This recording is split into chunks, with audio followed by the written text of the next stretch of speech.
Access Unfiltered podcast. I'm your host, Amanda McCrossan, here with my co-host, Vanessa Conlin, to talk about one of my favorite subjects. And Vanessa, I'm guessing maybe one of yours? It's definitely in the top 3. Yes. With champagne edging out all. We know that for sure. Yes. Obviously, that takes the top spot, but obviously. So we're going to talk about this concept called what grows together goes together. And I don't know, like in your wine journey, Vanessa, like when did you start hearing about what grows together goes together? Was it early? Was it later? Good question. I think, I really, I fell in love with wine through the Loire Valley. I know we're going to talk a little bit about that today, but I worked for an importer for a little while when I lived in New York City, and we carried a beautiful muscadet. And I think that was kind of my first, introduction to like oysters and muscadet. Being just such a perfect match. So I think that was my first introduction. That's a great introduction. It was introduced to me later, I think, and I honestly don't feel like I really understood the concept until I started traveling to wine regions with some regularity, and I started to understand this concept that what literally grows around the grapes tends to go with the wines that are made there. And so we're going to focus on one region specifically today. We're going to talk about a few others that are great examples of it, but one region in particular because it is the fall and therefore it's truffle season, which means truffles in Italy and specifically in the northern parts of Italy that pair really well with the wines of Piedmont. Where they're grown. We're gonna be talking about that. It's a short season. Truffle season doesn't last long. It can also be, a very intense time for truffle hunters and importers and distributors. So we'll kind of dive into some of the behind the scenes inner workings of truffle land. But honestly, this was really just an excuse to talk about truffles and drink great wine, which we always do anyway. So does that work for you? Totally works for me. I figured. Do you remember the first time you had truffles? Ooh. No. I don't. I feel like they've always been ever present in my life, although that's for sure not like the case. But no, I don't remember the first time I had them. It must have been when I was in New York though, and had them. You know what? It probably was. It was probably when I worked at the Core Club, and it was very fancy. Truffles are very expensive, and that was a place where truffles were regularly shaved on things, whatever you wanted during the season. That was probably my first like real foray into truffle territory. What about you? I think it was also when I was in New York. I worked as a server at Cafe Fiorello for a while, which is right across from Lincoln Center.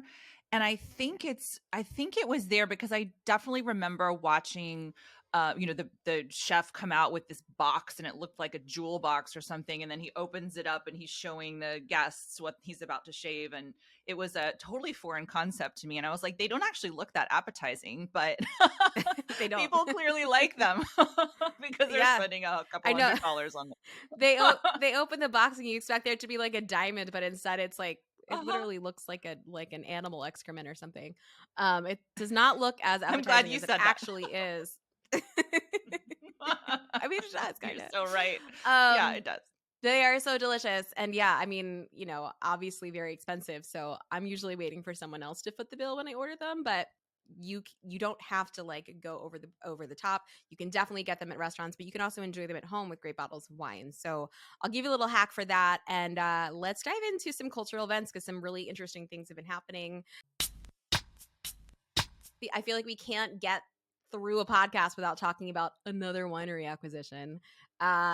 This time it's in Oregon, and ironically, I was just up visiting this winery with this winemaker. They didn't say anything. I had no clue. Our friends at A to Z Wineworks and Rex Hill have been acquired by St. Michel Wine Estates. Wow. So what do you think will change or not change with this acquisition? It's not the first time Rex Hill's been acquired. So Rex Hill has been a legendary producer in the Willamette Valley since the 80s. I've had some of the their great wines from back then. And then in the early 2000s, they were acquired by A to Z Wineworks. And they really, I would venture to say they probably stepped it up a little bit. Like I always really liked the wines, but just in tasting through the years and kind of like tasting them now because I got to taste them when I was up there. I I think not only what was integrity not lost in that acquisition, I would say that the wines actually to some degree got better because they actually had, they had more space, they had better facilities, they had access to more money. Saint Michel Wine Estates has acquired Stag's Leap Wine Cellars or Wine Stag's Cellars, right? I always get them confused. They bought Patson Hall. I always feel like they acquire really great wineries and then I don't really see like much improvement beyond that, if that makes sense.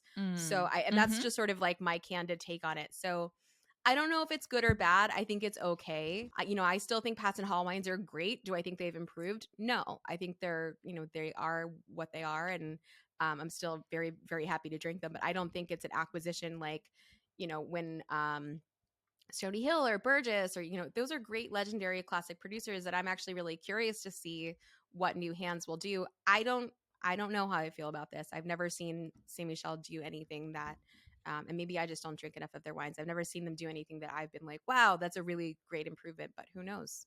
Maybe this will be the one. Yeah, I mean, I think we touched on this in a previous episode, but I think sometimes these acquisitions, they can be sort of sad in a way, like, it's losing the identity of the original winery. But then sometimes these other companies come in with really deep pockets and can help with the distribution network or help with like winery improvements. And, so yeah, I guess it remains to be seen in this case. We'll have to wait and see. What I will say is Michael Davies is the winemaker across the board for Rex Hill and A to Z Wineworks, and he's amazing.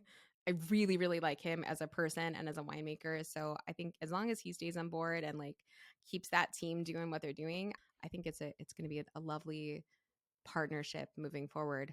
We have so many different cultural events to choose from. I'm just like going through the list to decide. I feel like a shout out needs to be given to our friend Evan Goldstein, Master Sommelier. Evan Goldstein, Bay Area, San Francisco, does an amazing job because he runs like the San Francisco Wine Academy, Wine School. And he was just appointed the first ever Master's Sommelier for a professional sports organization, which is that baseball team down in the Bay Area, the one, the Giants or something. I know it. I've heard of them. Yeah, I think this is super cool. I feel like, someone should tap an MW like Vanessa Conlon for this gig, but I'm super pumped for him. And what a cool title and gig to get, huh? Yeah, and now hopefully everyone will, drink a little better when they go to a game. Yeah, hopefully the wine improves at the games. It looks like he'll also be doing some work directly with the players for events. I think this is a great thing. I think overall for like wine in general as a category, great news to see an organization like the San Francisco Giants really taking wine to the next level by bringing in a professional to oversee all of wine for what is a very, very big company. So kudos to them. I'd love to see it with a few others. I'd love to see more somms across the country sort of partake in this and like let's get more jobs in the wine industry. I think this is great news. I do too. And get more people drinking. That's exactly what I was going to say. Get more people drinking and drinking well. Yeah. All right. Well, kudos to him. And then the last thing I'm gonna mention is this Arctic Circle New Frontier for Sustainable Wine. Have you seen this? Wine being made in Sweden? I missed this originally, and I was just trying to catch up on it right before we hopped on here. So tell me, because I didn't have a chance to really dig in. Okay, well, the short version is, Vanessa, thank God you passed the MW when you did, because you're going to have to add like 7 more countries to your roster now if you wanted to pass it. Climate change having warmed up things, they're basically saying they're estimating a significant portion of wine growing regions are going to be rendered obsolete in the next few decades. We'll see. But there is a group of people that are planting grapevines in Sweden and apparently making really great wine out of it. It's actually a really good article because it talks a lot about the fact that they're planting hybrid grapes. They're planting in Sweden, Denmark, Nova Scotia, Canada, of course, which has been there. But, these are kind of becoming emerging wine destinations. So we'll see. I don't know. I mean, I think, obviously challenging regions to grow grapes in for sure, but interesting nonetheless. And, I've been really excited about seeing wines being seeing grapevines planted in other places outside of the regular places that we know as wine professionals. So, what do you think? Are you ready to like grab your coat and go to Sweden and go wine Yeah, tasting? let's give it a shot. I love that there's some these emerging wine regions. I mean, I think it's great. Yeah. I'm all for it. I don't think I would nail it on a blind tasting right now, but I'll have to practice. This is this tastes just perfectly Swedish to me. Yeah. No, I think the irony is like we always joke about the fact that wine is always grown in beautiful places. And like not that Sweden and Denmark are not beautiful. I've not been there. I assume they are. But like, I enjoy the fact that I get to go to like pretty nice, usually beautifully weathered places. So I'm not super stoked to go to like the Arctic to taste wine, but like I'm down for whatever. Maybe we can get a ski Yeah, trip in. exactly. We Yeah. can make it work. I just one last cultural thing that I thought was interesting was the reclassification, yet again of Saint-Emilion Yes. was Okay, so announced. tell me about this because I feel like I don't fully understand this classification system. Yeah, so the right bank wasn't classified in 1855 when the left bank Right. was in Bordeaux. Saint-Emilion was first classified in 1955, and they have a bit of a different system. So there's Saint-Emilion, Grand Cru Classé, and then there are these two tiers above it: Premier Grand Cru Classé B and Premier Grand Cru Classé A, which is the Yeah, there's pinnacle. a reason this is confusing to me. Yeah, exactly. Even as I'm saying it, I'm like, did I get that right? Um, so, but it's been a little controversial, and actually, it's sort of interesting to think like, what's better? Something like the left bank classification, which has never changed really. Well, there may be two exceptions, but since 1855, or ones where you kind of can reapply and get reconsidered, but it's been very controversial. I'm trying to remember how many times it's been reclassified, but it's been a number. I think the last one was 2012.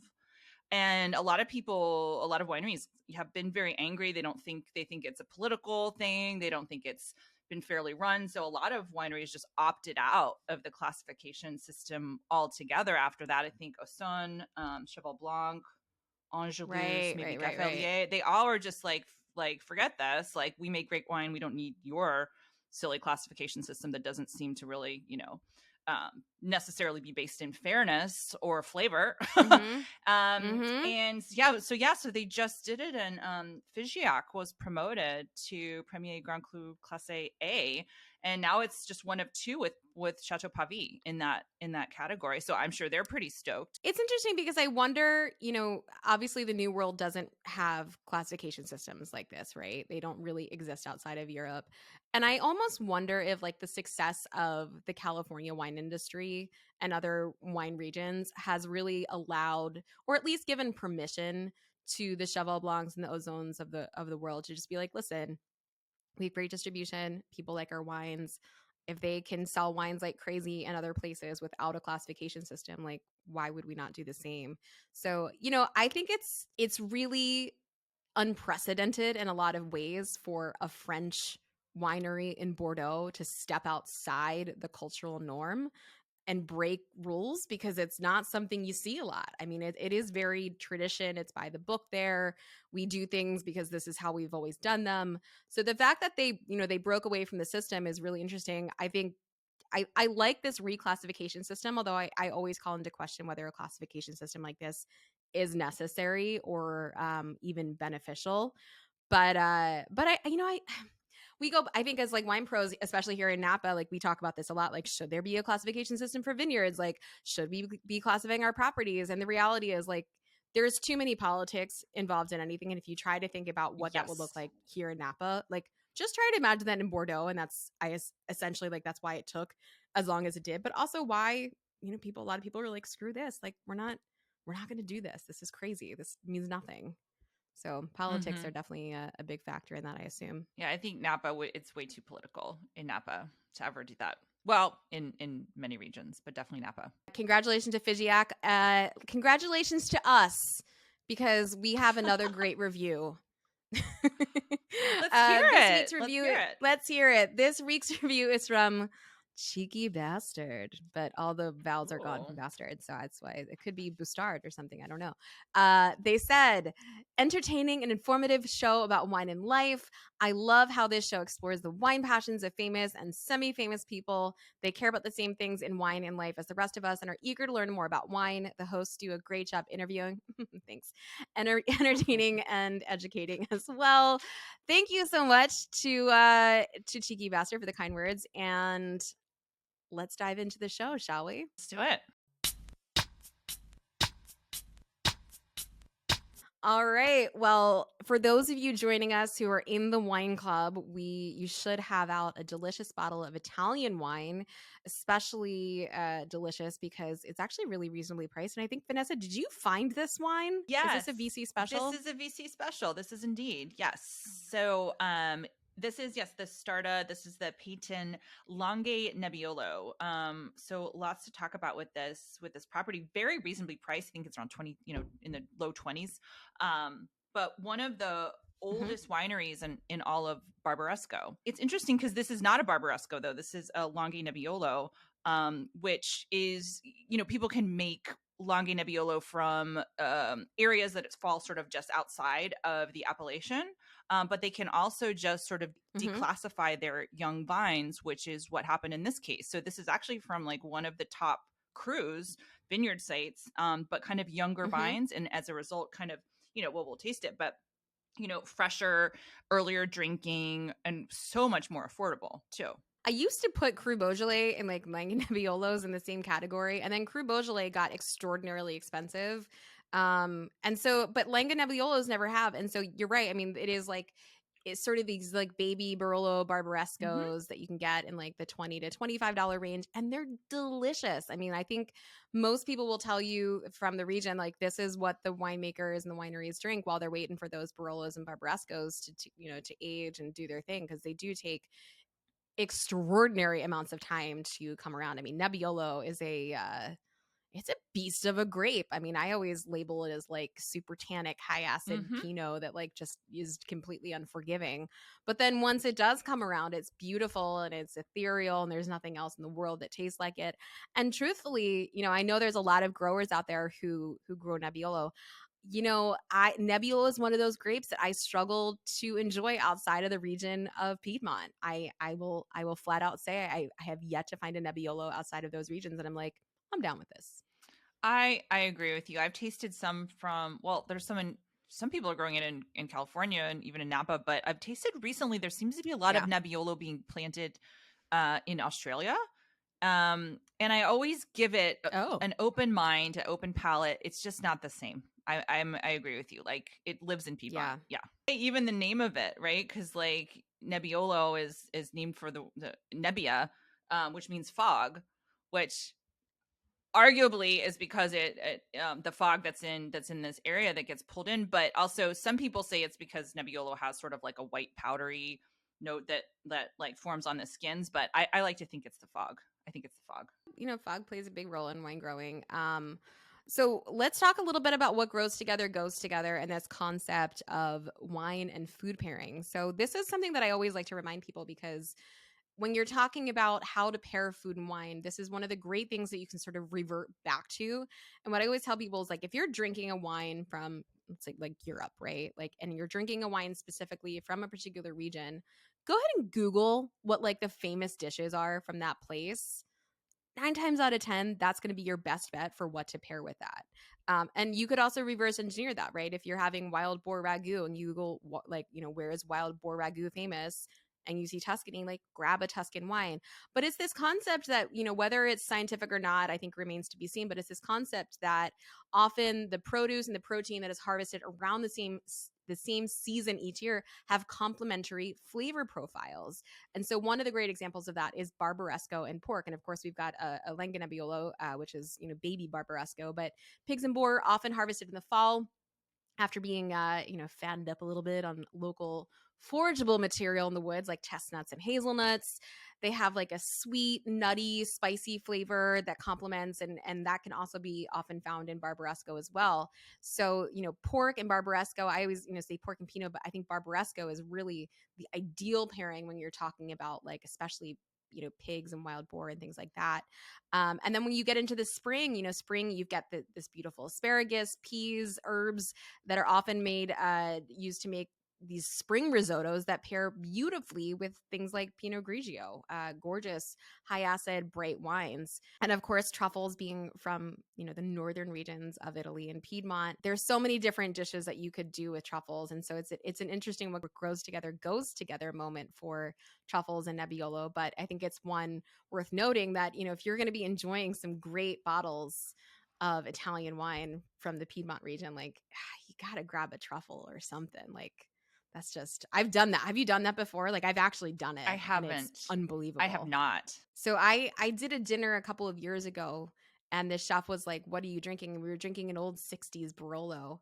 And I said, if there's any way you can do like a braised meat with like shaved truffles on top of it, like that would be chef's kiss. And it was outrageously good. When we're talking about the actual terroir, right? When we're talking about the terroir of these places, there is this, and I don't know what you think of this, because terroir is this interesting concept, or I wouldn't call it concept, right? You call it like a notion that the grapes are influenced by everything that's around them. So the soil, the weather, how they're exposed to the sun, all of these different things really affect how a grape is going to manifest. And of course that translates into the wine in some ways. But how do you feel about terroir when it comes to like, for example, some say local forests full of chestnut and hazelnut trees often surround the vineyards in Piedmont, which influence the finished wine from those vineyards. And there's also the example here in Napa with like Heights Martha's Vineyard is surrounded by eucalyptus trees, and there's a lot of mintiness in that wine. And so we were like, well, it's the eucalyptus trees. What do you think of that concept? Like, is this a real thing? Is it made up? Is it in our heads? Like, as an MW that's sort of studied this sort of concept, what's your take? I think there's something sometimes practical to it. Like I've heard from winemakers, eucalyptus, you get like one leaf in your tank and it's going to, change the profile of the wine. So how much of it is it like actually like it just got in the tank with the rest of it versus it actually was grown nearby. But I will say there are certain places in the world where, I think the Rhone, Southern Rhone is a great example of this, where we talk about like Garrigue, the sort of mixed herbs and, lavender and things that grow there. And I mean, I for sure pick that up in the wine. So, and I don't think it's because all of those things just happen to fall in the tank. I think it does influence it for sure. If we use the Martha's Vineyard example as a local example, and you consider Cabernet Sauvignon, right? And Cabernet short naturally has a bit of mintiness to it in the way of, pyrazines sort of doing their thing. But then why does Martha's Vineyard in particular taste so damn minty when you've got all these vineyards next door to it that don't? They do not have that like, and it's very noticeable. I think most people could pick out a Heights Martha's Vineyard wine in a lineup and smell it and go, that's Martha's Vineyard, because there is something so distinct about that. So I think it's definitely a true concept for sure. Scientifically, do we understand it? Maybe not to the degree that we want to, but I think using the word magic, which you maybe mentioned earlier, magic does exist in some ways. And, not like the Harry Potter kind, but like just in a sort of like mystical that like thing that we maybe don't fully understand. I think it's also worth noting that a lot of these regions, especially in Europe, really use the landscape to inform what they grow, which of course lends itself further to this concept of what grows together goes together. Piedmont, they produce a lot of rice, particularly in Vercelli, where there's a lot of low-lying fields and floodplains, versus central Italy, where it's much warmer. Of course, like you get your Tuscan regions, more rolling hills, and they can grow more wheat to produce pasta. And so, whether or not the food has informed the wine or the wine has informed the food, or whether it's this magic that we're talking about, that's what I'm saying. This concept of what goes together is a really easy one to understand and utilize and use it in a practical setting, but the reasons behind it are not fully understood.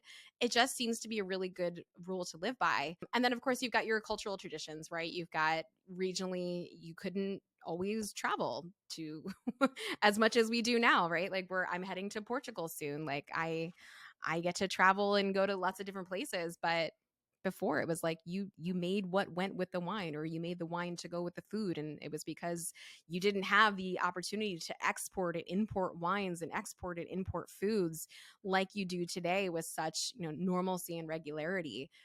So there's so many different reasons behind it. I do want to talk a little bit about like black truffles and truffles in general. How much do you know about the truffle culture, Vanessa? I think not as much as you do. So let's hear it. Well, I'm definitely not an expert on truffles by any means. And I will say, if anyone wants like a little peek into like truffle culture in the way of like stateside people selling them, there's a great Vice Munchies episode that lives on YouTube now. It's like a 10-15 minute long thing where they follow this truffle importer and seller in New York. They follow him around New York City, going to all these different restaurants, trying to sell his truffles. And it's really fascinating to watch because it's pretty cutthroat. There's like three primary purveyors of them in New York City. And, they really talk about the fact that the prices have to be managed. They can fluctuate from season to season. Some chefs are really specific. And then you have like the shelf life of truffles being really short. But truffles, like in a nutshell, if anyone's like, I don't know what a truffle is, truffles are not chocolate. We're not talking about chocolate. Truffles are a naturally occurring fungus that occurs on the root of trees. We don't fully understand why it happens. We've never been able to recreate it commercially, which is why they become so rare. So they form by these tree roots underground, and then they used to have pigs that would come around and sniff them out. But the pigs were like me. The pigs were like, screw this. If I find the truffle, I'm eating the truffle. It's mine now. So the pigs would eat the truffles, and they were like, all right, we can't use the pigs anymore. So they started moving to dogs. And the dogs are significantly less interested in the truffles than the pigs are. And so the dogs actually hunt them out. The best region in the world for truffles is in Italy. They are, you can find them in Australia. There is rumor that in California, they're attempting to do it with some oak trees here. I have not heard any successful truffle stories stateside, but I do know that like for the longest time there was a rumor that like Leslie Rudd was trying to do truffles back on his property in Edge Hill before he passed. I don't know whatever happened to it. I never saw any truffles come out of it. But they really do just, they exist in these very small particular places. And the white truffles are significantly more rare than the black truffles. The white truffles of Alba specifically, they can only be foraged. They're becoming increasingly more rare. And a 2 pound of truffle, you want to guess what 2 pounds of truffles sold for? Is it to a chef in Hong Kong? This is a crazy number. It's got to be over $1,000, right? It's significantly more than $1,000. Is it $10,000? It's about 100. It's about 100 times 1,000. It's $118,000. Are you kidding? For 2 pounds of 2 white pounds? truffles? 108. 2 pounds. I know. I know. It's crazy stuff. And, once you get into a restaurant, the markup on that is insane. They're not turning a crazy profit, but like they're making money on it. It's a short season. It goes from just September to December, growing wild in the forests of Alba. There is a white truffle festival. So if you wanted to go and like get your truffle on, you can go to Alba. It's a big truffle festival. It goes from the 10th of October until the 15th of November. And it's when, all of the hunters go, try to find all the great white truffles and send them. And then they'll either enjoy them in Italy, or they do get exported to the United States. This festival, I've never been, but I'm told it offers traditional dishes, entertainment, and then of course, like you have truffle auctions, which are huge. The truffle auctions, I would love personally to see a truffle auction, and they actually will do them here in New York. I've never seen one myself, but I think it would be really interesting to do a whole like truffle experience. It was really hard to get truffles like at home for the longest time. Like in order to get a truffle in the United States, like you'd either have to like know someone who could get them for you, or you'd have to go to a restaurant. And the restaurants, what they'll do, as you alluded to earlier, they put them in the box comes out, there's an official truffle shaver, because they come in very, very, very thin slices.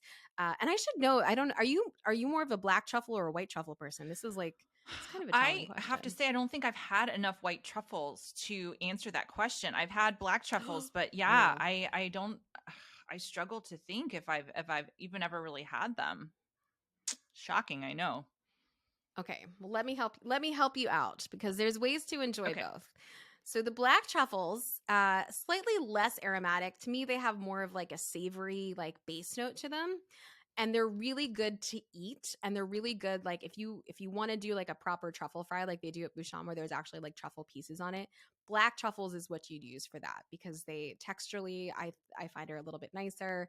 They taste better. White truffles are like a great wine that has incredible aromatics, but the texture of it is like a little it's delicious but it's a little off-putting. So your white truffles by themselves not great to eat, like they Mm. almost have like a very thin mushroom like Okay. quality to them. But what white truffles will do that black really won't do, they'll actually kind of like melt into the dish a little bit. So like once they see heat, they just and not a, you don't want to cook a white, you don't want to cook a truffle, you don't want to cook a white truffle. They go on raw. Once they get sliced onto like one of the great examples of like how to enjoy a white truffle. This is so decadent. You soft scramble some eggs and you just do a little sea salt and some white truffle. It will blow your mind. White truffle and scrambled eggs is like one of the best ways to enjoy them.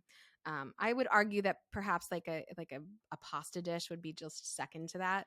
But just that like gentle heat of the dish with the white truffle on top of it is like it will blow your mind. And so texturally, to me, the white truffle takes second fiddle to the black truffle, but the white truffle is more expensive and more aromatic. Um, so they both serve different purposes, and I like both very much, but I like them for different things. Like you'd put black truffle on all your meats and everything like that, but you put white truffle on anything that's like light sauced. So when we're talking about drinking Piedmontese wine with with truffles, I'd say black truffles is where you want to be. We do have another wine, and I do want to mention further into this concept of what grows together goes together before we get too down the truffle rabbit hole, because as we often do. This other wine is another great example of what grows together goes together, and maybe this will like tease a future episode because I love cheese. I love cheese. Yes. You love cheese. I love cheese. One of the great cheese regions of the world is in the Loire Valley in France, and this is another classic example of what grows together goes together. The wines in the Loire Valley are so good with their fresh or just slightly matured goat cheeses. And so the other wine that we're drinking in this episode that's not going to be in your shipment, but you can order it on wineaccess.com, is this Rui from the Loire Valley, which I think it's also like very reasonably It priced is. as It's in the well. kind of mid I think it's 20. like you said, it's like Yeah, 25 or 26. 26. I love this wine.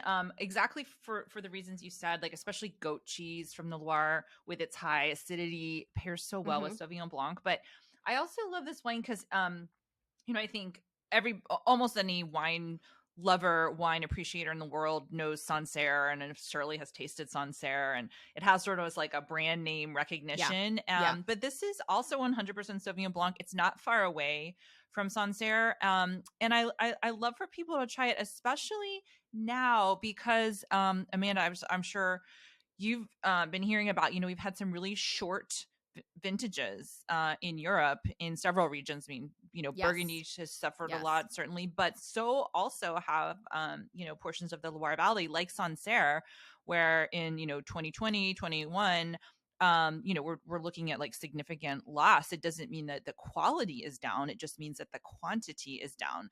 And so I love this wine because I think if you're a Sancerre Yeah. lover, you might see a shortage on your shelf of that, or you might see prices rising a little bit. And I would say branch out to this. You're going to love it too. Yeah, and do yourself a favor when you grab that, go get yourself like some fresh chev.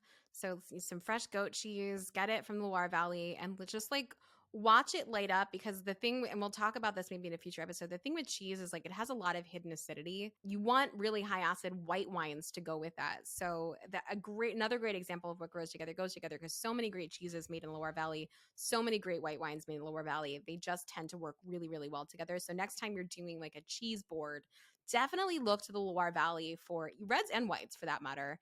Cabernet Franc from Chinon, Chenin Blanc, Sauvignon Blanc from any of the aforementioned regions, all really great wines to pair with all of your cheeses. And if you can get them from the Loire Valley, even better. If you go to a good cheese shop and you mention the Loire Valley, they're likely to like geek out with you and find you some really fun stuff. Speaking of geeking out, we've done quite a bit of geeking out this episode, and I'm definitely here for it. This red wine was delicious, and I feel like it needs to be noted that it's lovely with a little chill. So if you're enjoying this at home and you haven't done a little chill on it, one of my favorite things to do with these red wines that, you know, have a little gusto, like they're intense but not overwhelming, you know, and they have this liveliness to them, they can be really brightened up in the fridge for about 15 minutes. So go ahead and put that in your fridge. I like to enjoy it in like a burgundy glass, but like honestly, whatever you got. Like this is such a no frills wine, even though we're talking about a very frilly thing in the way of truffles. This is such a great wine to pair with lots of different things or enjoy in its own. So if you don't have access to truffles, which by the way, I did promise that hack and I'll give you in a second. If you don't have access to truffles, you know, feel free to enjoy this with a variety of different dishes, but Google some great dishes in Piedmont and like have a little Italian wine night. The hack for getting truffles, because as I mentioned, restaurants were, you know, kind of the only place you could get them or you had to know someone. Truffle Shuffle. If you don't know them, get to know them. They're amazing. These guys used to actually sell us truffles at Press back in the day. They started this company and have like done an amazing job with doing lots of classes, but they actually sell truffles, you know, properly sourced truffles and all these different, you know, truffle salt, like good stuff, by the way. Like truffle oil is for another conversation. I don't have the time or the bandwidth to dive into truffle oil and the complications that are truffle oil today. I'm not judging, but you know, it's a thing. They make really beautiful truffle-based products, but you can also during season actually buy whole truffles, and their pricing is really, really fair. It's consumer friendly, and you just order them online. Just know, I made this mistake. Just know that like once they arrive, they will stink up your house for like a pretty long time. I bought one for my mom for Christmas, and I hid it in the wine fridge when I was home, and we all came home from dinner one night, and the house like it was in a paper towel, in a Ziploc bag, in a Tupperware container, in my wine fridge. And it's still, you could smell it outside of there. So they're very, very aromatic. So just know that like there is no surprise when it comes to truffles. Like they will be ever present once they arrive in your home. Anything else you want to mention before we head out? I just had one last question for you, because you mentioned like the soft scrambled eggs with the white truffle. So I guess my question is that your like all-time favorite pairing or the preparation, I should say, or is there something else that would top that for you? I'm a pasta person, so I'm, you know, white truffles and pasta probably edges it out for me personally, but I will say like categorically across the board to me, simple is always better, and like a great soft scramble doesn't take very much work. It doesn't take very much money, and you know I love that sort of highbrow lowbrow thing. So like they kind of like they go neck and neck for me, but like you know, what my mouth wants is usually more like pasta. So like you know creamy or like an oil based pasta with little white truffle is and good butter. Always good butter. Yes, Good butter is everything. For those of you who aren't a member of the Wine Access Unfiltered Wine Club, you should definitely consider it. It's out. It's happening.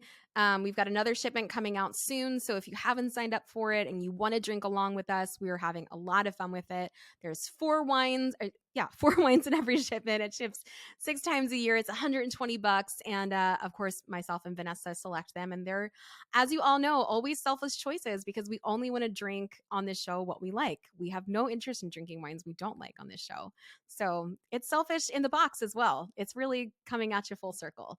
It's really easy to sign up. You can find the links to that as well as everything else we talked about in the description below. This has been a lot of fun. I can't wait to come back. Please make sure if you're not subscribed to do that and leave us a review if you're so inclined, and maybe you'll be the next reviewer of the week. And Vanessa, thank you so much for lending us your expertise. As always, this is the Wine Access Unfiltered podcast produced by Chappie Cottrell with your hosts, Vanessa Conlin and Amanda McCrossan. Thank you so much for listening. See y'all later. Cheers.